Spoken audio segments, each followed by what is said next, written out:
2021년 2월 24일 수요일 새벽기도, 자녀를 위한 특별 새벽기도, 하나님 앞에 셋째 날 드리기 전에 우리 찬송 452장 한번 찬송하겠습니다. 찬송가 452장, 내 모든 소원 기도의 제목,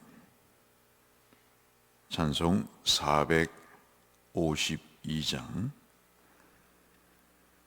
우리 함께 찬송하겠습니다. 내 모든 소원 기도의 제목, 예수님 닮기 원함이라. 예수님 형상 나 입기 위해 세상에 보아 끼잖네. 예수님 닮기 내가 원하네. 날 구원하신 예수님을 내 마음속에 지금 고도사 주님의 형상 인치소서. 무한한 사랑 풍성한 긍휼 슬픈 자 위로하시는 주, 길 잃은 죄인 부르는 예수 그 형상 담게 하옵소서. 예수님 닮기 내가 원하네. 날 구원하신 예수님을 내 마음속에 지금 고도사 주님의 형상 인치소서. 겸손한 예수 거룩한 주님 원수의 멸시 참으시사 우리를 위해 고난을 받은 구주를 닮게 하옵소서. 예수님 닮기 내가 원하네. 날 구원하신 예수님을 내 마음속에 지금 고도사 주님의 형상 인치소서. 아멘. 오늘 특별 새벽기도 셋째 날 우리가 함께 나눌 말씀은 잠언 18장 12절의 말씀, 한 구절 말씀을 보겠습니다. 여러분이 갖고 계시는 구약성경 잠언 18장 12절의 말씀을 우리 한 절 한 목소리로 함께 읽도록 하겠습니다. 같이 읽겠습니다. 사람의 마음의 교만은 멸망의 선봉이요 겸손은 존귀의 길잡이니라. 아멘. 많이 들어오셨고 모르시는 바가 아닌 말씀입니다만, 자녀들을 위해서 우리가 기도를 함에 있어서 자녀들이 잘 되기를 바라고 그들이 하나님 앞에 세움받기를 바라는 그런 면에서 볼 때 이 겸손이라고 하는 주제는 우리가 잊지 말아야 될 또 하나의 중요한 자녀를 위해서 기도할 때 필요한 기도 제목이라고 볼 수 있겠습니다. 왜냐하면 하나님은 반드시 성경이든 오늘 우리의 현실이든 하나님께서 이 겸손한 자를 쓰시지 교만한 자를 하나님께서 세우시는 법은 없습니다. 세우셨다가도 그것을 어떠한 의로운 병기로 쓰시는 게 아니라 불의한 병기로 쓰셔서 마치 땔감처럼 일정 기간, 일정 목적에 의해서 쓰시다가 폐기 처분하시는 그런 존재로 사용하시지, 결코 하나님의 나라와 그의 의를 구하는 데 있어서 의로운 존재로 쓰지 않으신다는 것은 우리가 너무나 잘 알고 있는 사실입니다. 구약을 보니까 겸손하다는 표현보다 교만하지 말라고 하는 표현이 굉장히 많이 등장하는 것을 발견을 합니다. 아담과 이브가 범죄한 이후에 사람들의 마음이 그렇게 많이 죄악으로 물들었기 때문에, 악한 상황이 있기 때문에 그런 것이죠. 우리도 사회생활 하면서 보면 교만한 사람에 관한 관계를 맺을 때 참 쉽지가 않습니다. 그리고 그런 사람들의 종말이 그렇게 좋지 않음도 우리는 또 알고 있습니다. 하나님께서 주신 것들이 사람을 무시하고 마음이 높아져서 그 모든 일들에 대해서 우월의식을 갖는 것, 이것이 참 루터가 얘기한 대로 가장 큰 죄이기도 하고 근본적인 죄이기도 하다는 생각에 마음을 같이 하지 않을 수 없게 되죠. 오늘은 두 종류의 사람을 여러분 우리가 한번 비교해 보면서 이 말씀을 함께 나누고자 합니다. 이 교만 그러면 가장 대표적인 인물로 우리는 바로를 꼽을 수가 있습니다.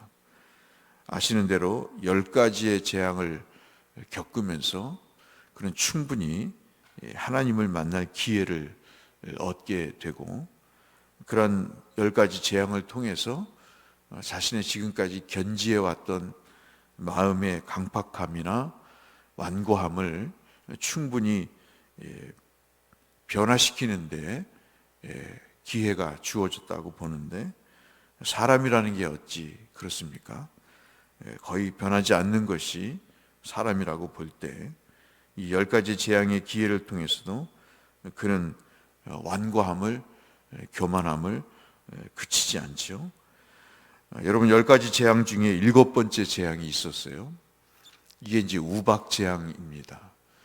모든 우박이 애굽의 전 지역에 내리게 되면서 그렇게 애지중지했던 채소와 나무들이 완전히 망하게 되고, 그 일을 보자 생전 경험하지 못한 경험을 통해서, 천재지변을 통해 바로가 적지 않게 놀라게 됩니다.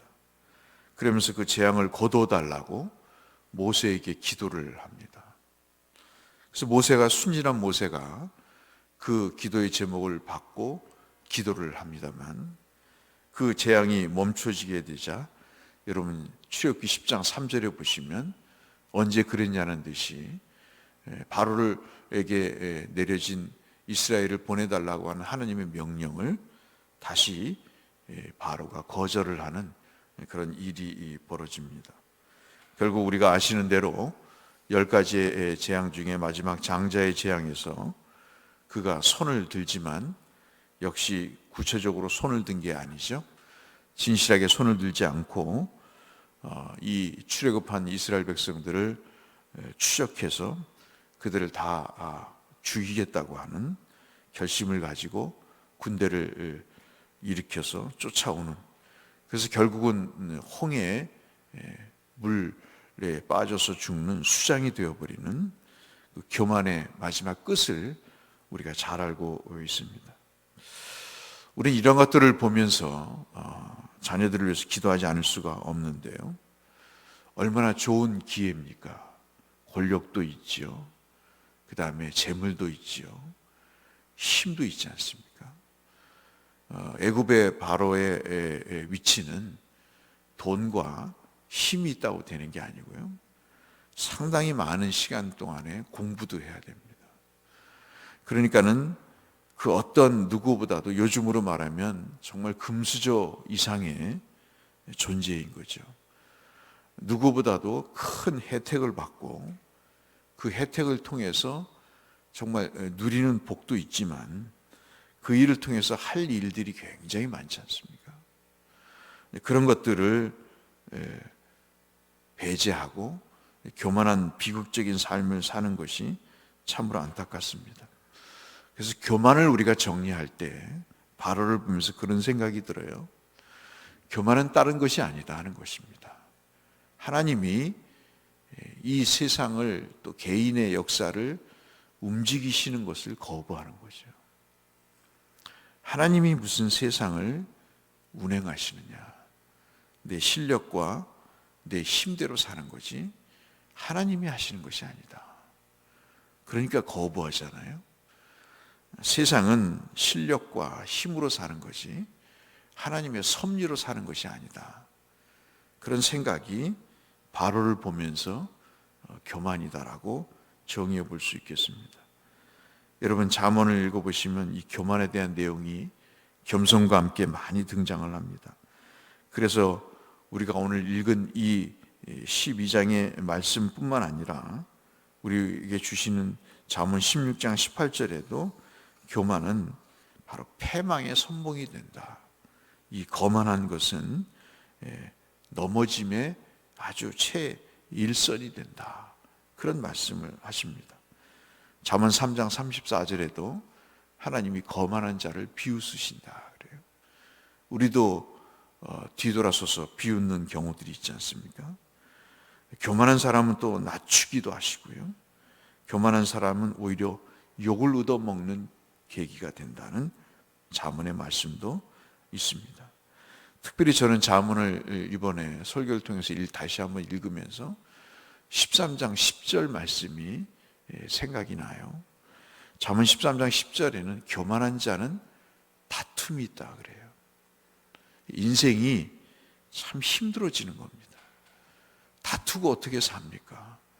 말이 다툼이지 거기에는 갈등이 있고 경쟁이 있을 수 있고 사람들이 인정이 아닌 오히려 비난이 있고 그리고 세워지는 것보다는 무너뜨리겠다고 하는 그런 모든 치열한 아픔들이 그 속에 담겨져 있는 거거든요. 삶이 다툼이 아니라 형통이 있어야지 다툼이 있어서는 아니 된다는 것이 잠언을 읽으면서 특별히 교만을 묵상하면서 생각이 되는 내용입니다. 복된 인생, 성공적인 인생을 우리 자녀들이 살도록 우리가 때마다 시마다 기도해야 되겠습니다만은 복과 성공의 인생을 사는 데는 그냥 사는 것이 아니다는 거죠.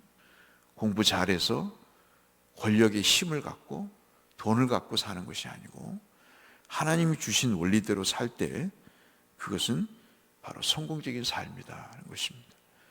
그것은 바로 겸손의 삶이다.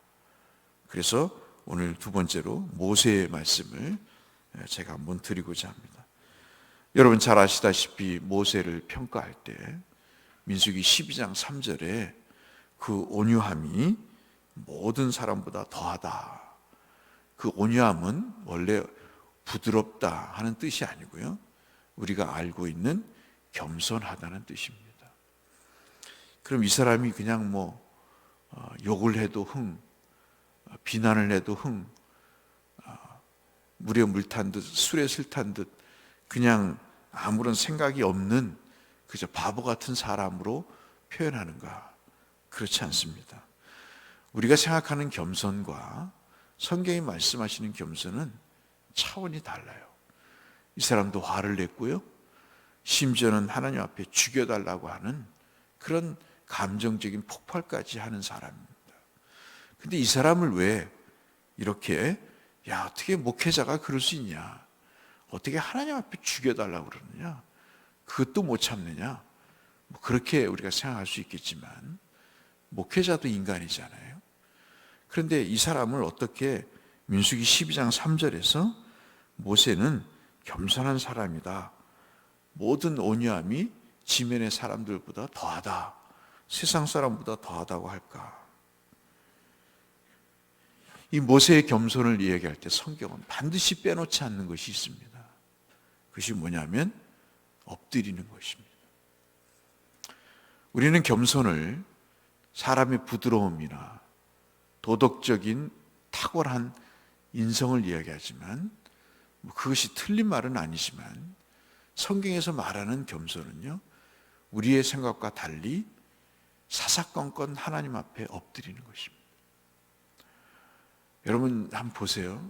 가장 멋있는 게 뭐냐면요, 그 천주교에서 사제 서품을 받을 때 그들이 땅바닥에 엎드립니다. 하나님 앞에.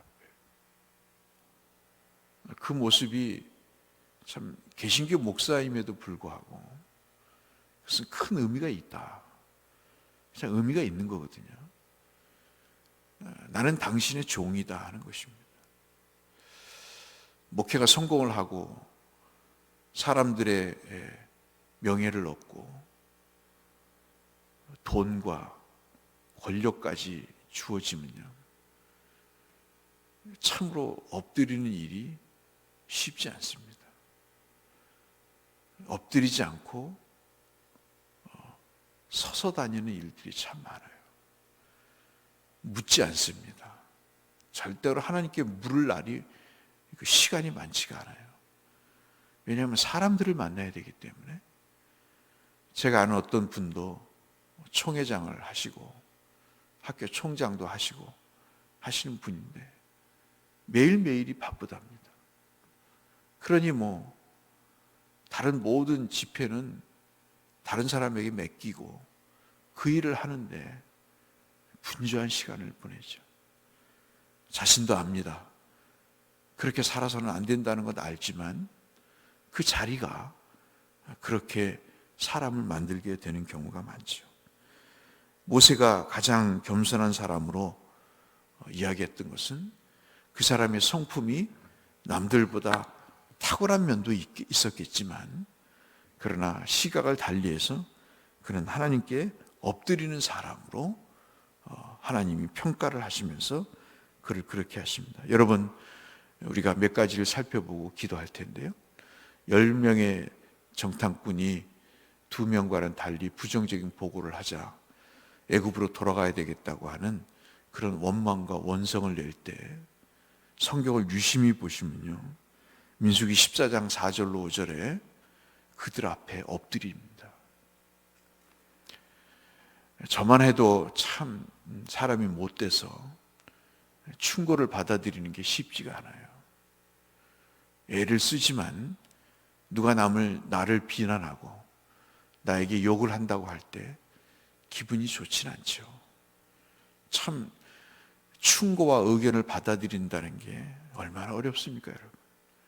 나이가 먹어서 이제 60이 되고 70이 되고 80이 되는데 내가 누구 말을 듣겠냐 하는 생각이 앞서잖아요. 그런데 그 참으로 원망스럽고 한탄스러운 그 사람들 앞에 엎드립니다. 듣겠다는 거죠. 그리고 그들의 마음을 돌이켜달라고 기도하는 거겠죠. 항상 겸손은 나를 살피는 것만이 아닙니다. 성경을 보면 겸손이라고 하는 모세를 통해서 배우는 것은 나의 변화와 그리고 상대방의 변화를 같이 얘기합니다. 이것이 겸손의 가장 중요한, 지금까지 제가 발견한 성경에서의 겸손의 원리입니다. 나만 거룩한 척, 나만 인성이 좋은 척, 이것은 아니죠.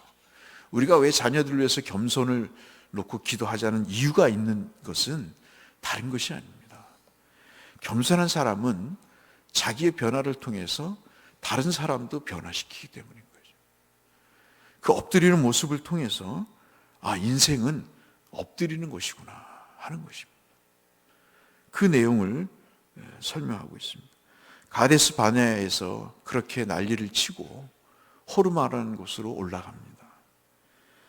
그때 여러분 아시는 대로 설교 때 얼마 전에 말씀드렸다시피 고라와 다단과 아비람이 너만 지도자냐, 우리에게도 하나님이 함께 하시는데 어떻게 너만 그렇게 지도자로 살 수 있느냐, 너랑 나랑 다를 게 뭐 있느냐, 똑같지 않냐, 동등하지 않냐, 그렇게 지도력을 가지고 비난할 때 하나님께서 징계를 하시잖아요. 그 징계하기 전에 앞서 말씀드린 대로 역시 모세가 이때에도 응답을 받기 위해서 하나님 앞에 엎드립니다. 사람들에게 엎드려요. 그것은 그 사람들을 향한 비굴한 굴복이 아닙니다. 아첨도 아니고요. 이 문제를 어떻게 저 사람도 살고 나도 살아야 되겠는가에 대한 하나님 앞에 중보적인 엎드림인 것이죠. 민수기 20장에서 물이 없다고 하소연을 하잖아요. 죽이려고 여기까지 끌고 왔느냐. 그럴 때 모세는 이 원망과 불평하는 소리 앞에 또 하나님 앞에 회막에 들어가서 엎드립니다. 그것이 여러분 민수기 20장 5절로 8절의 말씀입니다. 제가 부족한 점이 많지만 목회를 하면서 한 가지 배운 것은 있습니다. 어떤 친구 교수가 어제 저한테 그러더라고요. 자기 목회를 못하겠답니다. 왜 그러냐 그랬더니 그 스트레스를 견딜 수가 없겠대요. 교수도 스트레스 많잖아. 그랬더니 아니래요. 그 자기는 학교로 간 거고 목회를 못하겠답니다. 그러면서 저한테 하는 말이 그래요. 어떻게 스트레스를 해소하냐요. 여러 가지 얘기를 하다가 제 경험을 얘기를 했습니다. 목회 스트레스를 해소하는 것은 새벽 기도다. 기도라는 게 참 묘해서 성령이 역사하시기 때문에 기도를 하면 위로를 받아. 기도를 하면 분노의 마음도 아쉬움도 안타까움도 막막함도 일단 그 마음을 해결해 주시고 또 그 문제조차도 하나님이 응답을 주시는 것으로 위로를 받는다. 처음 듣는 얘기랍니다. 모르겠습니다. 그에게는 새벽 기도가 부담인지 모르겠어요. 그러나 새벽 기도가 엎드리는 것이 하나님 앞에 위로를 받는 일은 처음 듣는답니다. 근데 저만이 그런 게 아니라 하나님 앞에 엎드리는 사람들에게 주시는 기도의 응답이 무슨 문제 해결만이 응답이겠어요? 누차 말씀드렸다시피 기도의 응답이라는 것보다 더 소중한 것은 그 응답을 기다리는 동안에 주시는 우리 마음을 만져주시는 하나님의 위로가 있는 것이죠. 이것이 저는 모세를 통해서 배울 수 있는 중요한 것이라고 볼 수 있겠습니다.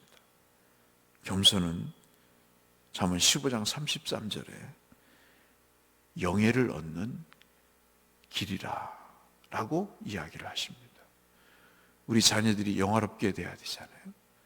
이 세상에서도 영광 가운데 영예로운 사람으로 그리고 신앙적으로도 성화가 되어서 하나님을 꼭 닮은 사람들로 변해가야 되지 않겠습니까? 저는 여러분에게 마지막 오늘 돌아가셔서 마태복음 11장 29절을 꼭 읽어보세요.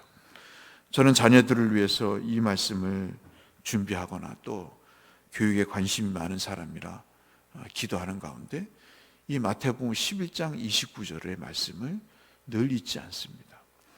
주님이 여러 말씀을 하시는데요. 단 한 가지 주님이 우리에게 말씀하신 것 중에 당신을 배우라는 말씀을 유일하게 하십니다. 그 말씀이 뭐냐면 이겁니다. 나는 마음이 온유하고 겸손하니 나의 멍에를 메고 내게 배우라 그럽니다. 주님이 당신을 한 번도 배우라는 말씀을 하시지 않는데 유독 마태복음 11장 29절에 이렇게 말씀을 하세요. 나는 마음이 온유하고 겸손하니 내게 배우라. 그리하면 너의 마음이 쉼을 얻으리라. 인생은 불안하면 못 사는 겁니다.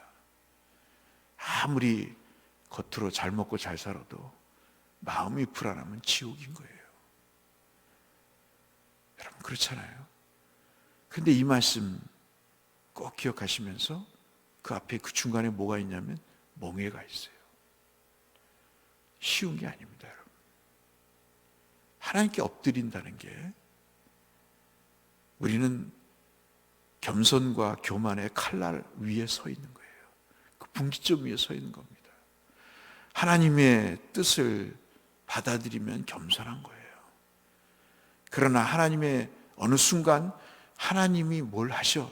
내가 하는 거지? 돈이 하는 거지? 힘과 권력이 하는 거지? 지식이 하는 거지? 하면 교만으로 떨어지는 겁니다. 그래서 거기에 나를 스스로 쳐서 복종시키는 멍해가 필요한 거죠. 주님이 무슨 바보입니까? 십자가를 지고 싶은 마음이 있었겠어요? 근데 그 멍해를 지시는 거예요. 대신 지시는 겁니다. 우리가 지어야 될 멍해를 지시고 주님 앞에 엎드리신 거죠. 겸손은 도덕적인 것이 아닙니다. 윤리적인 것이 아닙니다. 하나님의 섭리를 인정하는 것이고, 그 인정한다는 그 진실한 마음을 엎드리는 것으로 표현하는 것이죠. 우리 그런 자녀들이 되어서 하나님이 약속하신 대로 이 땅에서 하나님께서 성공을 거두게 하시는, 그들의 영광을 보여주시는 그런 자녀가 될 수 있도록 이 아침 함께 기도하시고, 그런 복을 누리시는 모든 성도님들의 자녀들, 제자들 되시기를 주의 이름으로 축원합니다. 거룩하신 아버지 하나님, 오늘도 자녀를 위해 세 번째 날 기도하고자 합니다. 겸손한 자가 되게 하여 주셔서 하나님의 복 가운데 많은 사람들에게 유익된 존재, 영광된 존재로 살게 하여 주옵소서. 예수님 이름으로 기도 올리옵나이다. 아멘. 우리 자녀들을 위해서, 우리 제자들과 환우들과 성교사님들을 위해서 함께 기도하며 주 앞에 나가겠습니다. 기도하시겠습니다. 아버지 하나님, 감사합니다. 오늘도 우리를 살려주시고 말씀과 찬송으로 시작하게 하심을 감사합니다.